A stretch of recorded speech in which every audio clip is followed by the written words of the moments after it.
Ayan, hello po.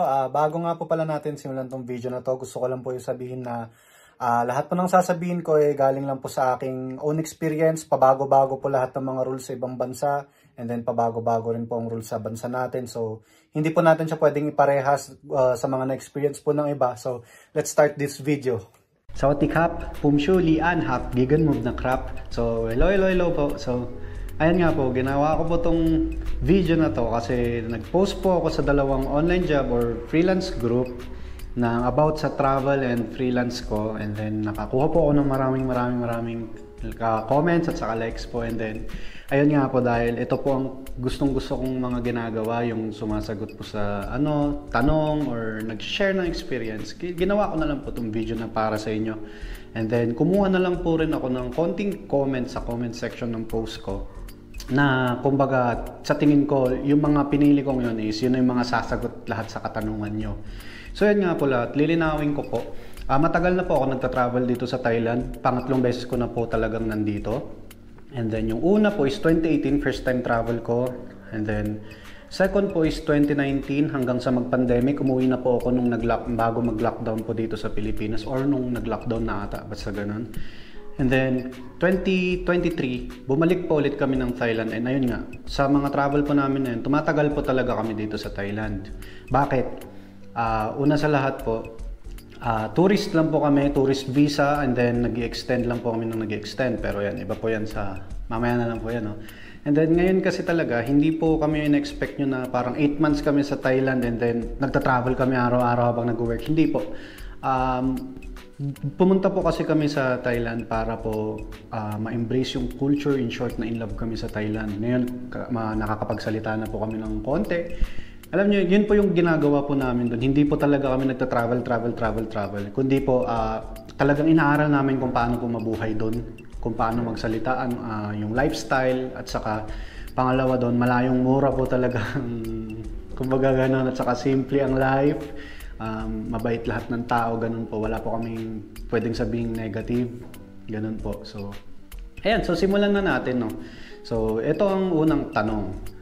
Thanks for sharing this po. I didn't know PH passport holders can stay that long in Thailand. From Ria Tabayoyong. So, maraming salamat po, Ma'am Ria.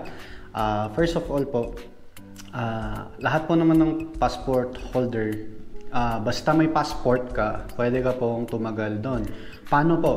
Ang una po kasing ginawa namin, hindi po kasi siya kagaya yung magbubook ka lang ng ticket or pumunta ka sa travel and tours, and then ayun, visa free po ang Thailand. And then, pero ang ginawa po kasi talaga namin is pumunta kami sa Makati, sa Thailand Embassy, para po mag-apply ng visa. Yun po yung ginawa po namin. Kinumpleto po. Nag-email po kami sa Bangkok Philippine Embassy dun sa Makati, and then binigay po nila lahat ng requirements. Ganito po kami, freelancer po kami, ano po bang kailangan, ganun po. So after nun, kinabukasan nakuha po namin yung visa namin, which is may 3 months visa kami sa Thailand. So dun pa lang 3 months na. So hindi po siya yung kumbaga every month nag-exit kami every country.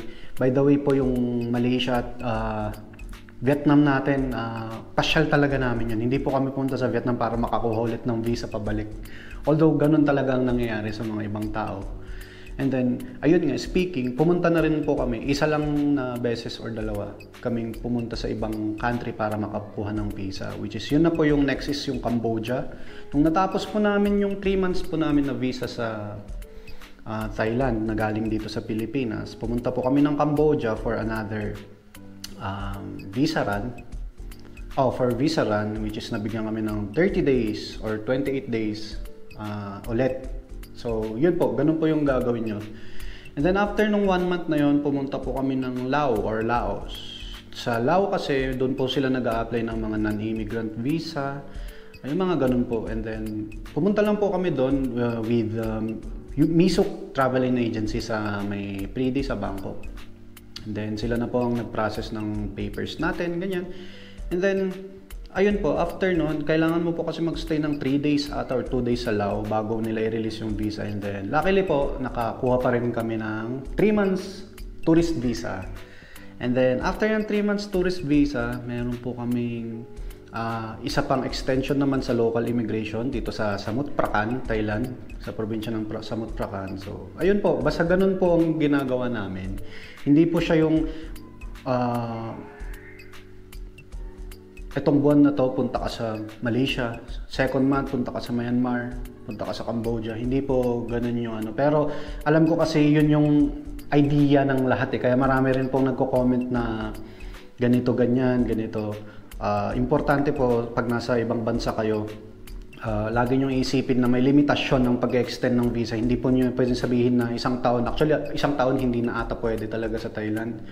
And then, yun nga po, i-expect mo na hindi permanente ang stay nyo doon. Kaya kami po talaga, chine-cherish lang talaga namin yung ano, yun, pinoproseso namin lahat. Siyempre, tanong-tanong din, kaya nga po talaga malaking tulong ang Facebook groups. Ayan, so, okay, next question na tayo. Ito, sa dalawang ano, very inspiring ano po role nyo, tapos yung isa ano po niche nyo. Ako po ay appointment setter. Actually, ito po yung kwento kung paano po ako napasok sa freelancing world. October last year, nag-quit ako sa corporate job ko. And then, pinush kong mag-freelance talaga, magkaroon ng online job or work from home job dahil ang aking asawa is yun talaga rin yung side niya. And then, parang sabi niya, mag-pursue ka na lang para makapag-travel tayo ulit. Ayun nga. Kasi dati nga nasa Thailand nga kaming pareho. And then, yun nga po, nag-apply po ako nag-apply from October, 10 to 20 applications every day po. Every day po akong nag-a-apply hanggang April or March ng 2023. Sa March 2023 na yun, parang andun na nga kami sa Thailand noong time na yun. Kasi nagka-client ako, hindi naman po talaga pala permanent, and then ayun nga. Pero luckily, nung April, may nag-contact sa akin na na-applyan ko daw siya nung January pa, and then nagulat ako na yun nga. So nakakatuwa na yung 6 months ata ako nag-apply na araw-araw ako nakaka-receive ng hindi ako natanggap, pero hindi ko talaga siya pinansin, no? So yun nga po, isa pa doon, nag-enroll din ako ng mga online courses, pero hindi lahat ng in-enroll ko, hindi ako doon bumagsak eh. Nabagsak ako sa yun nga, marketing, email marketing at saka appointment setter. So luckily yung client ko is may training naman, ganun. So kumbaga hindi ako yung fake it till you make it eh. Parang kumbaga akala ko kasi parang appointment setter ka nga, eh ako, andun ako sa admin stage. Kaso email marketing appointment pala. So yun ang niche ko, guys. So next naman, pabilisin natin. Ito kay Eden De La Cruz. Yes to this, don't mind the negative folks here. Nasa tao lang yan kung paano ka mag-plan and manage ng time mo. Marami naman flexible and manageable lang schedule kahit full-time ka pa. As long as di mo naman napapabayaan yung work and nag-enjoy ka naman, there's nothing wrong with that. Ayun nga po, guys. Actually po, yun nga, hindi, baka yung expect nyo talaga po araw-araw kami pumapasyal. Hindi po, normal lang po kaming mga tao. Yung time management naman namin is nagtatrabaho kami ng Monday hanggang Friday. Lumalabas kami ng Saturday, Sunday. Ganun lang kasimple. Hinahanapan din kaya ng ITR. And then yung isa pa is, tama ba, need pa din ang ITR pag Thailand? Thinking to travel by next year. First time out of the country. Ano po usual hinahanap? Ano ba yung ITR? Itinerary ba yun? Or, hindi, alam ko yun income tax return. Ano yun? I mean, narinig ko pero hindi ko alam. Yun nga, ilang beses naman na akong kung saan-saan pumunta. Thailand lang talaga yung fino-focus ko ngayon, pero hindi ko po alam yun. So, pero mga basic travel requirements, syempre, passport, tickets, itinerary, and then lakas ng loob. Lakas ng loob sa immigration at saka, ano ba, yung, ayun nga po, kung freelancer po, sa side ko naman as freelancer na ano is, kailangan po ng COE, contract, ganun, and then proof of payment, parang ganun.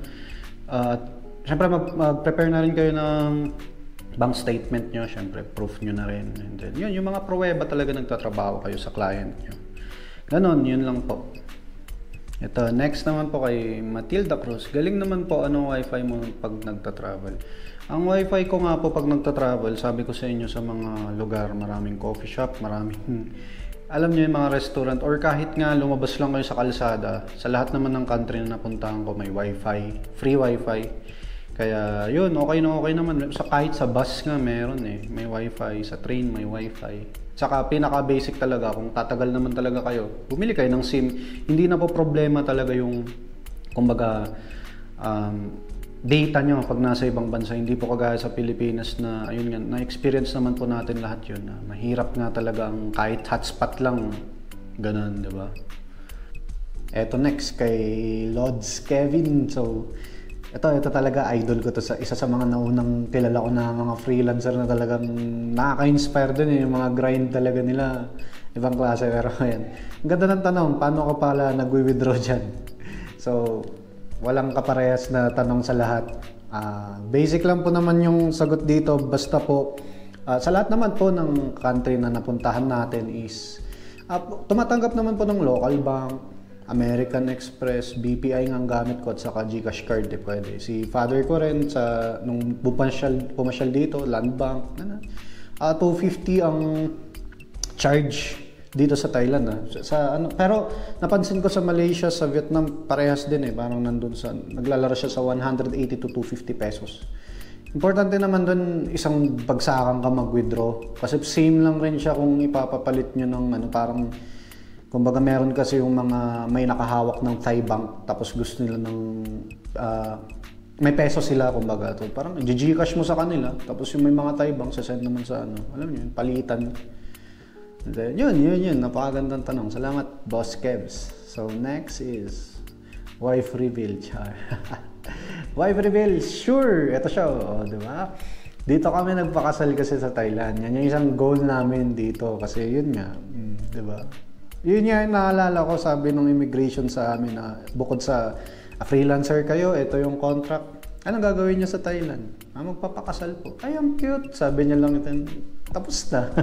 Venice King. If okay lang, around magkano ba budget nyo per month sa pagstay sa Thailand? Ganito yan, sir.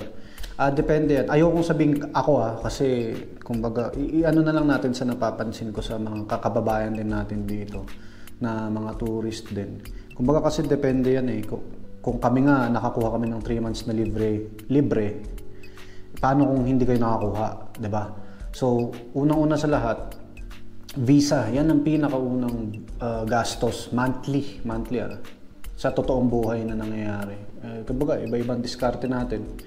Pero kung sa totoo, monthly talaga ang visa. And then next, UPA, syempre. Ang UPA dito is 3,500 baht. UPA pa lang yun, nasa parang 5,000 pesos or 5,200. And then, kumbaga pero yung ano naman namin dito, yung kuryente, yung tubig, nasa 200 pesos. Hindi umabot ng 500 pesos ang tubig at kuryente. So, okay na rin. And then, wifi, mura ang wifi dito, pero hindi ka pwede magpakabit. Pag tourist ka, hindi pwede. May bahay naman na may mga wifi. Merong wala. Ang mobile data namin is 250 baht or 200 baht ata, nasa 350 pesos. Or naglalaro sa ganun. Depende sa, syempre, provider mo. Kayang-kaya niya Yung, alam niyo yun, nung dati, nung wala pa kami internet, naka-hotspot lang ako ng parang 8 months din. Nung huling Thailand ko dati. 8 months, naka-hotspot lang ako, hindi nag-expire. Alam niyo yun. So, maganda. Mura na siya sa part na yun. Iinit nga lang phone mo. Pero, pagkain naman ko is ang mineral water kasi namin dito, ang 1 litro, alam nyo na yun yung bottled water is, pag naubos na namin yun, nire-refill namin siya, meron yung parang, alam nyo yung kape dyan sa Pilipinas, na hulugan mo 5 tapos may kape. Parang ganun, pero hulugan mo ng piso, ng 1 baht, then maghuhulog siya magre-refill siya ng 1 liter, yan. So parang ganun, depende kung ilan ng basyo mo ng tubig dyan, punuin mo, piso lang naman ng 1 litro Tapos sa pagkain, ang Thai culture kasi mahilig silang bumili. Mapapansin nyo po lahat ng mga uupahan nyo yung mga halos walang kusina. Hindi ko sinasabing lahat And then hindi ko rin sinasabi na yun lahat ng nangyayari sa Thailand. Sa community ko siguro ganun, yun ang mga nakita ko. mas bumibili po kami dito. Mas bumibili sila kasi mura lahat talaga ng bilihin. Parang ang 600 pesos namin, okay na yun ng ano eh, 1 week. Kung talagang marunong ka lang na, na pumili talaga ng kakainin mo. And then parang sa 100, tignan nyo to, ito. Yung steak na to, 100 baht yan is equals to 160 pesos. So parang sa 160 pesos namin, kaya na namin mag-steak araw-araw, di ba? Kumbaga ang 500 pesos mo pwede ka nang kumain sa ano eh. Ay ang 500 baht mo is pwede ka nang kumain sa cruise ship na buffet, yung sa sa Chao Phraya River, yung mga cruise diner na anli-anli. Ano na siya eh, kumbaga class A na yung 500 baht mo. Sobra-sobra na yan kumbaga. Ano pa ba? Yun yung mga expenses. Ang pamasahe, 8 to 10 baht lang. So parang 50 to 20 pesos lang. Hindi naman nagbabago. Yun yung mga isa doon. So maganda ang expenses dito. Aminado talaga ako, masyadong mahal sa Pinas. Lalo serving pa lang ng food, malayo na. And then ano pa ba? Ayun, yun naman. Pero yun, sabi ko nga sa'yo, syempre normal lang tayo na hindi naman tayo araw-araw lumalabas. Parang citizen lang kami dito. Pero, yun nga, hindi talaga kami nagluluto eh. Itlog lang ata, yung breakfast, itlog, tinapay. Pero the rest talaga, hanggang kape, binibili na namin eh. Kasi, yun, nagsusurvive naman kami na parang hindi siya ganun ka. Nagagalit na nga minsan yung parents namin sa Pinas eh. Kasi parang, wow, puro bili yung food nyo. Pero, ayun nga, napatunayan na rin natin sa yung kapatid ko ngayon actually nandito, teacher na siya dito. And then sabi niya na, totoo nga. Pag magma-market ka sayang kasi nga parang mas mura kasi ang food na luto na kaysa yung lulutuin mo pa. Yan yung ano. So, yan sana nasagot ko yun, no. So, ayan sana nasagot ko yung mga tanong nyo. And then pag may mga tanong pa kayo, i-PM nyo po ako sa page ko sa Giggle Moves. Nga pala, hindi naman po talaga ako nagpa-plug. Gusto ko lang talagang masagot kayo yung mga gustong gawin, yung mga ginagawa ko. Sana po matulungan ko kayo at willing po kahit 1,000 na tao po yan, sasagutin ko po kayo isa't isa. Hindi nga lang po talaga sa comment section kasi magulo, and then alam ko yung group is hindi para doon na parang kumbaga mag-post ng video about dito. Kaya parang gusto ko na lang pong gawin talaga siya, and then kung may makakita man, and then kung may interesado, kung may nakapanood man ito or gusto nyo talaga, PM nyo ako guys. Sa page ko po, Giggle Moves. Dito po, ayan po. Ito po siya. PM nyo po yan. Huwag po sa main ko kasi nagtatrabaho din ako doon. I mean, andun yung mga contacts ko. Mahirap na matabunan, no? So, yan guys. Sorry, biglaan masyado tong video, and then thank you po. Nakakatawa ako na ngayon lang po kasi ako nakakuha ng ganung reactions, and then ayan, ito talaga yung pinakagusto ko i-share, yung kumbaga lalo sa mga travel enthusiast, kung paano po tumatagal sa Thailand. Basta ganun po, ang dami ko pong videos dyan, and then pwede ko po kayong masagot isa-isa. Basta mag-PM po kayo sa aking page, no? So maraming salamat. Yun lang po. Hanggang sa uulitin po, Giggle Moves Travel Vlogs. Peace!